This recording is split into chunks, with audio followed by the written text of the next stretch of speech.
I used to work at a video store in Los Angeles in the 90s. We had quite a few celebrity customers, even a few porn stars too. It was a wacky work environment that could feel pretty unsafe at times, but that unpredictability was half of the allure. I honestly loved the job and the crazy unhinged customers that came with it.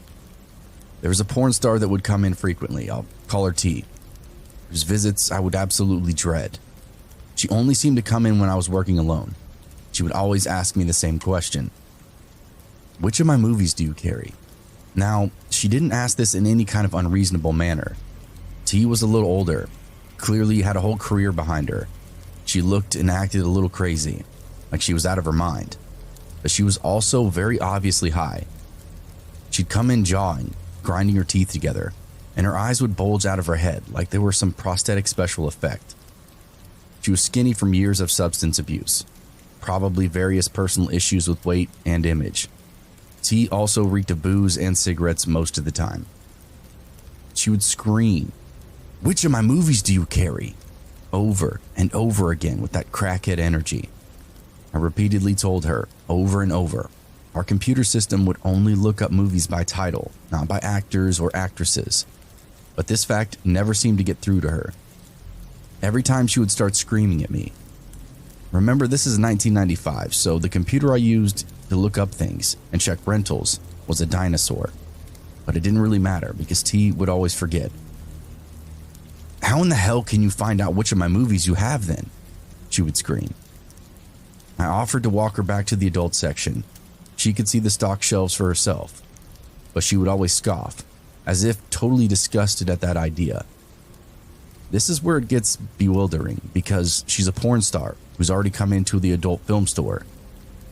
"I'm not going in there," she yells. "Lady, you're already in here. What's it gonna hurt to go scan the shelves real quick?" In my head, I'm thinking she's a porn star and she won't walk the aisles and look at the covers. It made me think she was even crazier than she was leading on. What'd she think she'd find in there? Just how out of touch with reality was this woman? Anyway, she would yell at me for a bit before calming down and then leaving.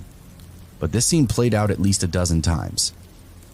She wasn't the worst customer I had, but she came to be the one that I dreaded the most. But then one week she didn't show up. Monday, Tuesday, the whole week went by and still no T.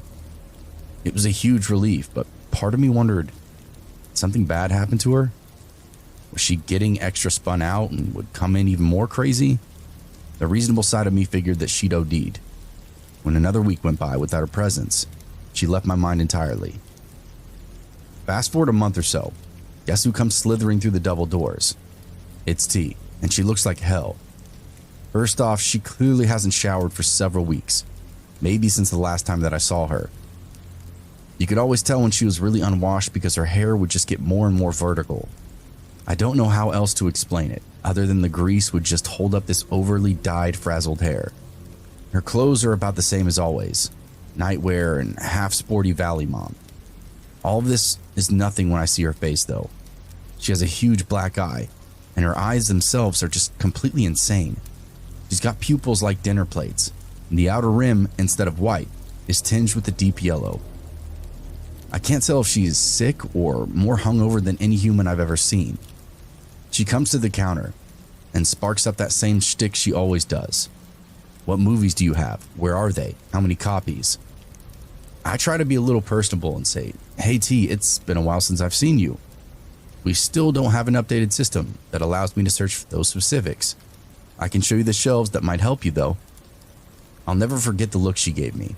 Just this faraway nod, half smile with her mouth all jittery. She asked me if I was sure, to which I said yes. Then she started backing up towards the exit. Unsure of what was going on, I figured she was in the middle of an episode, would see herself out, probably disappear for another few weeks. I'd heard of mentally ill people being stuck in loops of behavior. Maybe visiting the video store was part of her loop. Boy, how wrong was I though. The door opens not 30 seconds later, and a big, tall, sharp-dressed guy strolls in. I extend a welcome, but hesitate. This guy looks pissed. He's storming right up to the counter. I ask if there's anything I can help him with. He sets his hands on the countertop, and they are blinding, studded with all kinds of gold and silver, crusted diamonds in between them. He calmly explains that I'm the problem and that he's here as a solution. Huh? I start to come back with something about how I'm just at work, just an employee here. If he wants the cash in the register or the pornos in the back, he can have them. The guy laughs at me, shakes his head, then explains that I've just upset his friend who was just in here. Oh, you've got to be kidding me. T, the crazy cracked out porn star who's been pestering me for months, somehow secured backup? I tell him that I don't know her at all. She's just a needy customer who wants to find her films. There's not an easy way for me to do that, so she'll just have to look over the titles herself. This guy cuts me off with a wave of his hand. Says he knows. He's heard every word. He's heard it so many times that he feels like it's happening to him, and now he needs to get involved. It turns out T was pretty much what I pegged her for. This guy was clearly gang or drug related, maybe even a kingpin. He acted like he was T's handler, almost like a pimp or something. She was so old there was no way he had her tricking. I mean, I guess there's a market for anything, but I got more of the vibe that he had a relationship with her and for himself. Whatever the case, it's now my problem. I'm looking up at this Coke machine of a man, deciding if I should hit the security button. This is just a video store, so part of me didn't even think that would work, but it was down at the other end of the counter, and if I moved, this guy was going to snatch me up for sure. He states T's full name, then her stage name. They were similar, probably more similar than you'd want them to be. I realized then that T was probably pretty easy to look up in the phone book, if you were clever enough. He then asked me which movies do you have with her in them. Obviously, he didn't want the same excuses I'd given before, so I threw my hands up in defeat. I logged into the computer beside me, pulled up the inventory list of the entire store, started doing it the old-fashioned way. I jotted down a short list of titles that I recognized and just started from there. It took me almost an hour to find every single tape, constantly double-checking the shelves and discount racks for hidden copies. The whole time, that guy just casually followed me around, not saying a word, just watching me gather them all up in a tub on the counter. He'd crack his knuckles, roll his neck, textbook intimidation stuff. It was like a scene from the Goodfellas. It was only after I started to pile up all the tapes that I realized just how extensive T's career was. She was a mainstream actress for like 20 years from what I could tell, and had been produced by some of the bigger studios throughout the decades. It occurred to me that this crackhead burnout probably still received checks for some of this stuff. Now the guy behind me made sense. As I said, I did it. That was it. I told him it'd take me a minute to ring them all out. He asked what I meant by that. I said a charge for all the films. I explained I couldn't just let 80 or 90 tapes just disappear from our store. The guy picks up the bin of movies with one arm, slides a pistol out of his waistband with the other, looks me up and down, sets the barrel on the counter, then asks me if we're good. I just nod, and with a sigh, tell him to take care. I called my boss after I saw them leave the parking lot, who in turn told me to call the police. Both of them showed up 20 minutes later. The police took a statement, and my boss filed a report of robbery, then fired me right there on the spot. I've thought a lot about that guy, who he was, and why they wanted those movies.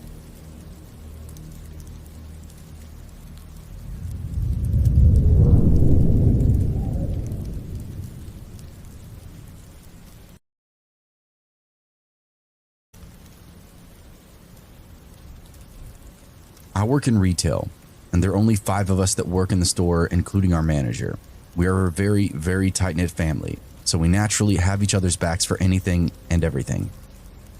Tonight, my coworker and I were minding the store, and he needed to leave early for a dinner reservation with some friends that just got to town, so I covered the last 30 minutes alone.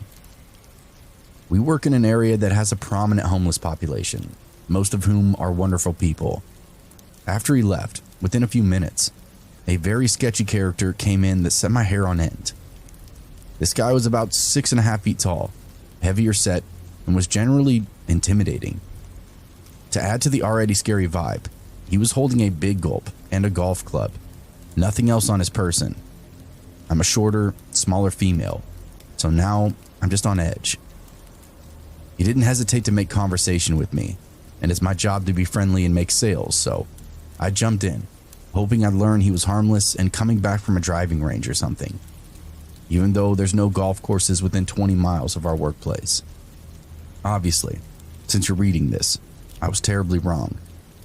This man still had a hospital bracelet on from his 2-month-long stay in a mental hospital, was very, very interested in me and every aspect of my life.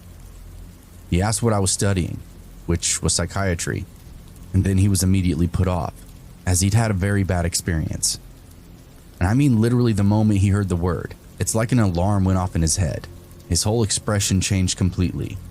My heart does go out to people in this position who are clearly struggling, and it's my life's mission to help people like him. But no matter how much my heart went out to him, I was still very vulnerable. He then asked me the following questions. What's your name? Where do you live? Where do you go to school? When do you work? How often do you work? When is your next break? How old are you? Do you live alone? Is anyone else here? I lied to every single question, and when he demanded my phone number, I gave him the store phone number. I also told him my name was my manager's name, so that if he tried to make contact, he would be directed to someone that is not me. Thankfully, I was able to boot him out at close. Some of my answers were pretty vague, like where I lived, and that seemed to upset him a bit. Still, he left without much issue. When I left, I had changed my clothes and my hair to be a little less recognizable, and thank goodness that I did that, because he was waiting in the alley out back. I did my best not to notice and make it obvious, but I beelined for my car, which was in a parking lot across the street. This, unfortunately, gave him a bit of time, and he soon came wandering out of that alley. I didn't turn around. I just played it cool and stared at the crosswalk icon glowing across the street. It changed and I proceeded, just as I heard this guy sprinting up behind me. It's late. There's no one else around. I know what's about to happen. He's gonna hit me in the head or in the knee or whatever and then drag me into that alley. My nerves break and I finally turn back. He was standing at the edge of the sidewalk just staring at me. Once I turn, he can see my face. He grumbles something and then keeps following. Shit, I gave myself up now. Now he knows it's me. He even starts hollering the fake name that I gave him. I didn't respond, just picked up the pace and hustled to my car. I figured as long as I could get inside, I could probably get myself out of here. Still, I hear his shoes scuffling the asphalt, gaining on me. When I think he must literally be right behind me, I want to turn around and look, but instead, I just break into a full-on sprint. I can hear his steps stop a little and then hesitate. My outburst to get away must have caught him off guard. Just as I reached the door inside the key in, I turned back one last time. I don't see the man, but his hand. Fingers wrapped around the handle of the golf club. It's so close that I can read some of the print on the hospital band that's hanging from his wrist. I was so terrified and reeling with shock that my knees buckled. My legs totally gave out from underneath me. As they did, the golf club went whistling overhead. It was all that prevented me from getting my brains bashed in. Not instincts, not training, just sheer terror. Fortunately, I fell backward, right into the driver's seat of my car. I yanked the door closed, locked it, and sped out of there like I stole the damn thing. I called the police and then my manager. The guy was picked up and booked that night. I even had to identify him at the station. Always, always trust your gut out there, people.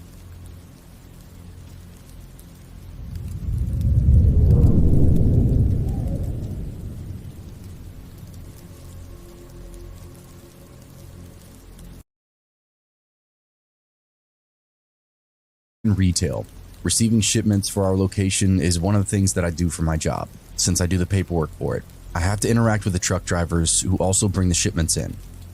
It's a task-driven job and requires a lot of organization, but also demands a pleasant personality because of all the interaction time with the drivers. Most of them are older men in their 40s to 60. I'm a woman in her mid-20s. This is relevant. Most of the drivers are great, helpful, and professional. But there was this one who was oddly talkative all the time. Nothing really weird, but sometimes irrelevant or mildly inappropriate conversation topics, like stuff he did back in college, his ex-girlfriends. You get the picture. I just figured he was outgoing and a bit quirky, so I was friendly with him, like I am to everyone. Until a coworker, a guy who also works in receiving, but in a different department, told me that he only ever hears this driver talking to or about me. Apparently when I'm not in the room or in earshot, then he's silent or talking about me, asking where I am. Then a completely different coworker said he overheard this guy referring to me as his wife when I wasn't there. So after hearing all this weird shit, I become less bubbly around him, kept the conversation strictly to business. If he ever said anything about his personal life, I would just ignore it and then went about filing the paperwork.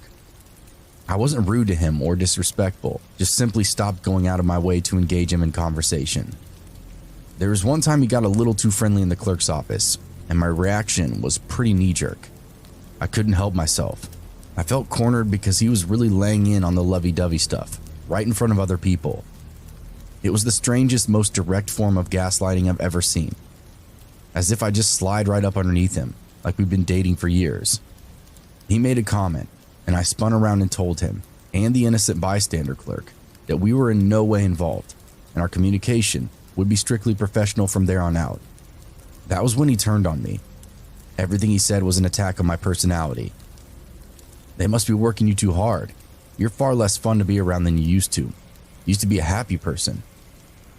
I love my job. I'm very happy here. I just don't like being creeped on by old men. Eventually, he went as far to telling other people that I was unprofessional, basically a bitch, just straight up gossiping about me behind my back. And that was when I confided in my boss about how uncomfortable this guy was really making me. I actually pride myself on my outgoing nature. I'm bubbly by default. And the fact that he was causing me to have to change my personality around him, and then telling others that I was cold-hearted, simply just for keeping my distance. That was the line I drew. My boss filed a report.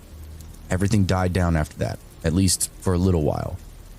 My coworkers would still overhear something every now and again, but it seemed this old-timer was keen to who was on my side. I figured it was water under the bridge at that point, and we just let bygones be bygones. That was until the phone calls. Every day for 3 or 4 weeks. My phone would start blowing up at random times throughout the day at work, at home, and even in the middle of the night. I thought it was spam, but no one ever said anything. The number came up as unknown, so I didn't even know how to block them. Part of me had a suspicion that it had something to do with that old guy. During some of his good old day stories, he'd mistakenly copped to doing stuff exactly like this. Prank phone calls, leaving stuff on people's porches and cars, whatever. He got a kick out of messing with people he deemed to have wronged him. I started keeping tabs at work, asking my friends in other departments to keep their ears open for anything, especially anything the old guy thought was funny. I keyed them into my situation, and that if he talked to anyone about what he was doing, it'd be in a braggadocious way, and he'd be proud about it. Nothing came through the grapevine though, but every day my phone continued to ring. Some days, especially if I was at work, I just turned it off, dump it into my purse to get a little peace of mind. The more I thought about it, the more it made sense. Of course this sour old man had the time to mess with me. He drove a truck for a living. He was probably on the phone 18 hours a day. With renewed confidence, I let the calls roll off my back. I'd answer them and call the guy by name, tell him what I thought about him, then hang up. Even at work, I'd look him right in the eye, shake my phone at him, like we were long-lost pen pals. I could see it was getting underneath his skin. One night on the weekend, I woke up to my phone light. It wasn't buzzing, just the constant on and off screen. It was enough to get me. It's an unknown caller. I roll over and answer it. As I get ready to let out a string of vulgarity fly out of my mouth, I hear a loud honk outside my house, and I can also hear it through the phone. Now I'm legitimately creeped out. I get up and peek through the curtains to see this guy's truck in the middle of the street, the same truck he used for work. He hung up on me the second he saw the curtains part, then roared off into the dark. No more honks, no turnaround. I didn't know what to think. First my phone and now my house. How the hell did he learn any of this information? I didn't go to sleep that night, but started putting together as many puzzle pieces as I could. By the end of the weekend, I'd constructed a pretty solid case against this asshole. I took it straight to my boss on Monday morning. I gathered that he must have been stealing my personal information from the files at work. This was the second time I was in his office about this particular guy, so I'd already created a paper trail. When I brought the new stuff against this clown, my boss was floored. He couldn't believe it. He went on to file a second report, but this time he made a direct announcement to the entire company and other companies that we were working with. It was the start of a chain that exposed a lot of scummy weirdos harassing the office girls.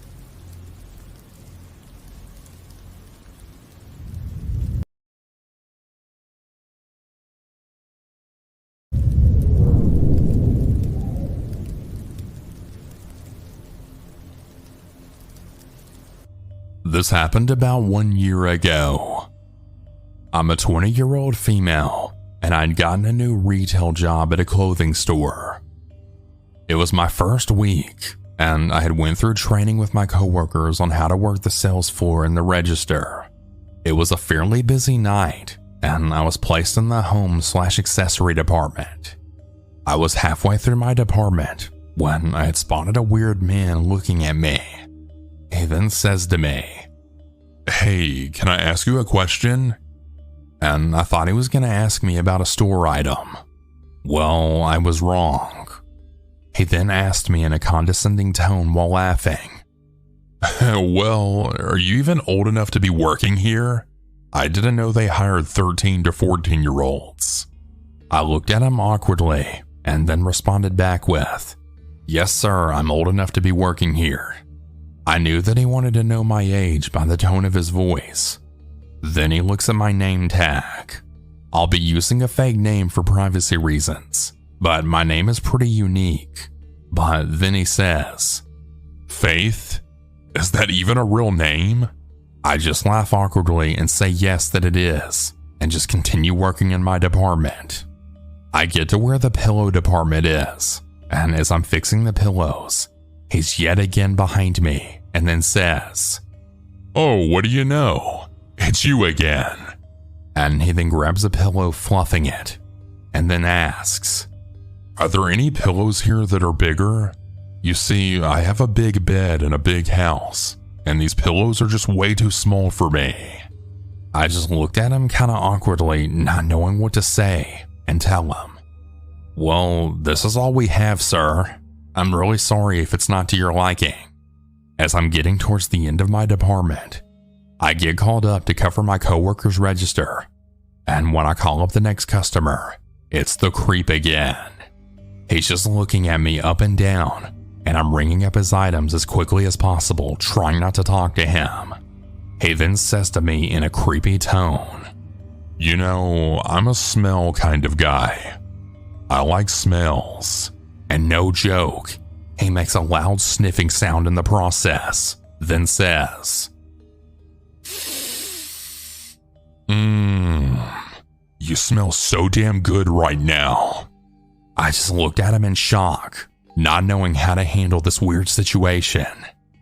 I just told him thank you and to have a good night, and that I have other customers waiting. He flashed me a creepy smile, then telling me, "I'll be seeing you again very soon." That's about all that happened, and luckily I didn't see him again. But damn, what a creepy ass guy and experience. Even thinking about it gives me the shivers.